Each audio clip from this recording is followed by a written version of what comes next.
नमस्कार, मैं हूँ लीला। स्वागत है आपका हमारे चैनल में। आज का विषय है मकर संक्रांति। संक्रांति के नेक नियम व अब शुरू करते हैं। मकर संक्रांति पर कुछ विशेष प्रकार के नेक नियम व आज महिलाओं द्वारा किए जाते हैं। इनका मुख्य उद्देश्य परिवार के संबंध को मजबूत बनाना और रिश्तों की मान मर्यादा को बढ़ाना होता है। संक्रांति एक बड़ा त्यौहार माना जाता है। इस दिन को दान या भेंट आदि देने के लिए श्रेष्ठ माना जाता है। कुछ महिलाएं इष्ट फल की प्राप्ति और परिवार के कुशल मंगल की कामना में इस दिन से किसी नियम का संकल्प लेकर उसे शुरू करके पूरा करती हैं। कुछ परिवारों में नेक आदि के रिवाज का प्रचलन होता है। वैसे तो स्थान और रिवाज के अनुसार कई प्रकार के नेक और नियम का प्रचलन होता है। उनमें से मकर संक्रांति पर किए जाने वाले कुछ मुख्य नेक आदि के बारे में बताएंगे। कहते हैं कि संक्रांति के दिन 360 नेकचार किए जाते हैं। आज मैं संक्रांति के मुख्य नेकचारों के बारे में बताऊंगी। इनमें से काफ़ी सारे नियम जब लड़की की शादी का पहला साल होता है उस साल किए जाते हैं और बाकी पूरी ज़िंदगी कभी भी किए जा सकते हैं। कुछ नेकचार ऐसे होते हैं जो जीवन में एक ही बार किए जाते हैं। कुछ ऐसे होते हैं जिन्हें आप बार बार जब भी चाहें आप कर सकते हैं। कुछ नियम ऐसे होते हैं जिन्हें एक संक्रांति से शुरू करके अगली संक्रांति तक यानी एक साल तक में पूरा किया जाता है। अगले साल उसका अध्यापन किया जाता है। इन नेकचारों में घर में बड़ों से लेकर यानी कि दादा ससुर, नाना ससुर, सास आदि सबसे लेकर छोटे बच्चों तक सभी के ये नेकचार किए जाते हैं। आइए हमें शुरू करें ससुर जी के नेकचार से। इनमें सबसे पहला नेकचार होता है ससुर जी को जगाना। संक्रांति के दिन लड़की के मैके वाले लड़की को ससुराल में सोने के निमित्त पूरा बिस्तर जिसमें गद्दा, तकिया, रजाई, चादर होती है भेज देते हैं। इस बिस्तर पर ससुर जी सो जाते हैं। इसके बाद बहू अपने ससुर को उनके पलंग के चारों तरफ नारियल बजाकर जगाती है। जब ससुर जी उठकर बैठ जाते हैं तो उनके आगे रुपए तथा लड्डू रख दिए जाते हैं। इसके साथ ही अपनी सास के भी चरण स्पर्श कर उनको भी रुपए देते हैं। इसके बाद ससुर जी अपने बहुओं को रुपए देते हैं। यदि लड़की के मैके से स्त्रियां भी आती हैं तो उन्हें चाहिए कि वे अपने साथ ही रुपए तथा लड्डू लेकर आएं तथा दामाद का तिलक कर उसे भी रुपए दे दें। अब इस अवसर पर लड़की की सास को भी रुपये दे जाते हैं। थाल परोसना। ताऊ ससुर, चाचा ससुर, मामा ससुर, ददिया ससुर, ससुर जी, जेठानी इत्यादि में से किसी के आगे अथवा संभव हो तो सभी के आगे बहू एक थाल में रुपये रखकर मिठाइयाँ परोस कर रख देती है। इसके बाद सभी लोग बहू के लिए जितने चाहें उतने रुपये देते हैं। अगला नेक ससुर जी को गुड़ की बेली देना। गुड़ की बेली देकर बहू अपने ससुर जी से मांग करती है कि वो अपनी थैली खोल कर दिखावे। थैली का मतलब होता है अलमारी या तिजोरी। एक गुड़ की बेली पर कुछ रुपये रख कर वो ससुर जी को देती है और कहती है कि लीजिए पापा जी बेली, दिखाए अपनी थैली। थैली का मतलब होता है ससुर जी ने बहू को तिजोरी में रखी हुई धन दौलत दिखानी होती है। उसमें बहू को जितने चाहे जेवर, पैसे, गिन्नी बहू को देते हैं। अगला नेक है धोती निचोड़ना। इस दिन अपने ससुर अथवा जेठ की भीगी हुई धोती निचोड़ती है तथा सूखने को फैला देती है। फिर एक थाली में मिठाई व धोती रखकर उन्हें देती है। बाद में बहू को नेक देते हैं। अगला नेक है ससुर जी अथवा जेठ को दूध पिलाना। अपने ससुर अथवा जेठ जी को चांदी के गिलास में दूध पिलाती हैं। उनके सामने थाली में मेवा, मिठाई व रुपये रखती। दूध पिलाने के बाद गिलास भी उन्हीं को दे दिया जाता है। ससुर जी और जेठ जी बहू को नेक देते हैं। अगला नेक है सीके भोजन। एक सीके पर मेवा, मिठाई तथा रुपये रख देते हैं। फिर सीके से ससुर या जेठ सामान लेकर तथा बहू को रुपये देकर आशीष भी देते हैं। सासू जी के नेक की बारी। सासू जी को कपड़े या तिल पहनाना। ये नेक कभी भी किया जा सकता है। जीवन में कितनी भी बार किया जाता है। मकर संक्रांति के दिन बहुएं सासू जी को कपड़े, साड़ी, ब्लाउज इत्यादि पहनाकर अपनी सासू के चरण स्पर्श करके रुपये देती हैं। अगला नेक है सास को सीढ़ी चढ़ाना और उतारना। मकर संक्रांति के दिन बहू अपनी सास को सीढ़ी चढ़ाती, पहली सीढ़ी पर गिन्नी जहाँ जो श्रद्धा हो वह रखती जाए। इसके बाद प्रत्येक सीढ़ी पर श्रद्धा अनुसार पैर रखती है और सासू जी उन रुपयों को उठाती हुई सीढ़ी चढ़ती जाती है। इसके बाद अंतिम सीढ़ी पर गिन्नी अथवा उतने ही रुपये रखें जितने पहली सीढ़ी पर चढ़ाते समय रखे जाते। इसके बाद सासू जी को नीचे उतारें। जितने सासू जी को सीढ़ी चढ़ाते समय रखे थे उसके आधे रुपये सीढ़ियों पर रख दी जाए। चढ़ते उतरते समय के सारे रुपये सासू जी लेकर अपने पास रख लें। इस नेक को इस प्रकार से पूरा करने के बाद बहू सासू जी के चरण स्पर्श करती है। अगला नेक है रूठी हुई सास को मनाना। संक्रांत के दिन सासू जी गुस्सा होकर अपने कमरे को छोड़कर किसी और कमरे में बैठ जाती है। इस पर बहू रूठी हुई सासू जी को मनाकर उन्हें कपड़े पहनाकर रुपये देती है, इनके चरण स्पर्श करती है। सासू जी से निवेदन करती है कि वे अपने कमरे में चलें। इस पर सासू जी अपने कमरे में आकर और प्रसन्न होकर अपनी बहू को आशीष देती है। अगला नेक है सास को मठरी देना। बहू अपनी सास को मठरी देती है, बदले में उनसे उनकी तिजोरी देखने की मांग करती है। शादी में बनने वाली बड़ी मठरी जिसे माठी कहते हैं, उसके ऊपर रुपये रखकर बहू अपनी सास को देती है। कहती है, लीजिए मम्मी मठरी, दिखाए अपनी गठरी। इसका मतलब होता है तिजोरी देखना। मठरी लेने के बाद सास तिजोरी दिखाती है, उनमें से जेवर और रुपये बहू को देती है। अगला नेक है सास की पीठ मलना। सासू जी की पीठ मलकर उन्हें ब्लाउज तथा साड़ी देती है। उनके आगे मेवा मिठाई तथा रुपये रखकर उन्हें चरण स्पर्श करती है। तो हम बात करते हैं पति के नेक की। पति के नेक संक्रांति के दिन पत्नी अपने पति के भी बहुत सारे नेक कर सकती है। पहला नेक है पति को पान खिलाना। पति को पान खिलाकर पत्नी कहती है, लो सैया जी पान रखो सदा हमारा मान। अगला नेक है पति को सहारे देना।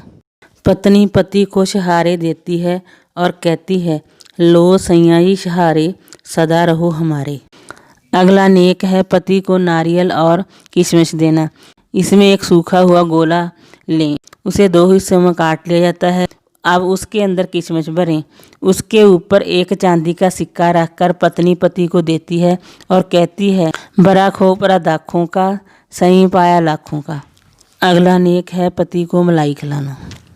एक चांदी की कटोरी में रबड़ी या मलाई भरकर पति को खिलाई जाती है। इसके बाद उन्हें शाल जहाँ 5 वस्त्र, शर्ट, पैंट, बनैन, रुमाल, तौलिया आदि दिए जाते हैं और पैर छूते हैं। अगला नेक है पति के पैर धोना। एक चांदी के बर्तन में पति के पैर धोए जाते हैं, फिर उन्हें मोजे पहना जाते हैं, पैर छूकर उन्हें रुपये देते जाते हैं। अगला नेक है जेठ जेठानी के लिए। एक थाली में मिठाई और रुपये रखकर जेठ जेठानी के आगे रखे जाते हैं। जेठानी के लिए घेवर और रुपये देकर पैर छुए जाते हैं। जेठानी बहू को रुपये या गिन्नी देती है। अगला नेक है देवर को बादाम देना। एक प्लेट में बादाम रखकर भाभी कहती है, लो देवर जी बादाम, बनो हमारे गुलाम। घर में देवरानी के आने के बाद भाभी दोनों का नेक एक साथ भी कर सकती हैं। देवर को घेवर और देवरानी को चूड़ी, जेवर पर रुपये रखकर देवर को दिए जाते हैं और देवरानी को साड़ी और चूड़ी भी दी जाती है। अगला नेक है ननद के नेक। यदि ननद छोटी है तो उसको पसंद के कपड़े देते हैं, साथ में बताशे देते हैं और कहते, लो ननदिया बताशे, दिखाओ अपने तमाचे। यदि ननद बड़ी है या शादीशुदा है उसे नेक दिया जाता है आमल, चावल, खूंटी चीर। चावल बनाकर ननदों को भोजन कराया जाता है। ननदों को कपड़े, चूड़ी आदि दिए जाते हैं। आले में 1.25 सेर चावल रखे जाते हैं। भाभी कहती है, आमल, चावल, खूंटी चीर, दिखाओ भाई जी थाको वीर। तब ननद भाभी द्वारा दिए गए वस्त्र, चूड़ी आदि खूंटी पर टांग कर भाई भाभी को दिखाती है और उन्हें ले लेती है। चावल भी ले लेती है और कहती है, ले लिए चावल, ओढ़ लिया चीर, ये देखो भाभी मेरा वीर। भाभी बड़ी ननद को पैर छूकर रुपये देती है। अगला नेक है नंदोई का जोड़ा भरना। नंदोई के घर जाकर गीत गारी गाते हैं। नंदोई को 5 कपड़े, शर्ट, पैंट, बनैन, रुमाल, तौलिया देते हैं। तिलक लगाकर नारियल और रुपये देते हैं। बड़ी ननद के पैर छूकर उन्हें रुपये देते हैं। जेठ को जलेबी देना। 4 जलेबी पर चांदी की कटोरी में दही रखकर उसमें रुपये या गिन्नी रखकर जेठ को देते हैं। इसके अलावा 4 जलेबी तथा दही रखकर जेठ जी के बच्चों के लिए भी देते हैं। दोगड़ लाना। अब हम बात करते हैं जो नेक संक्रांति से शुरू करते हैं, 1 साल तक किए जाते हैं, फिर अगली संक्रांति पर उसका अध्यापन करते हैं। दोगड़ लाना। पुत्र पैदा हो वो संक्रांति के दिन अपनी माँ के जहाँ से 2 गड़े लाती हैं। एक मिट्टी के गड़े में पानी भरकर इसके बाद उसके ऊपर एक चांदी के लोटी में जल भरकर रखती है तथा लोटे में 1 रुपया डाल देती है। इसके बाद गड़े पर रोली से सतिया बनाकर पूजन करती है। गड़े को किसी सेवक अथवा ब्राह्मणी के कंधे पर रखाकर ससुराल के लिए जाती है। रास्ते में मेवा और रुपये पैसे डालते हैं और साथ में एक चांदी की घंटी लेकर बजाते हैं। पीछे पीछे मायके की स्त्रियाँ भी गीत गाती जाती हैं। ससुराल पहुंचकर गड़े को एक स्थान पर रखकर गड़ा लाने वाले को रुपये देकर विदा करते हैं। यदि लड़की के साथ उसकी माँ भी जाए तो वह ससुराल पहुंचकर दामाद को तिलक करके उसे रुपये तथा गोला देती है। अगला नेक है घाट पाट। सींचने का नियम बड़ी संक्रांति से लिया जाता है। यदि रोज़ सींचना हो तो रोज़ सींचा जाए।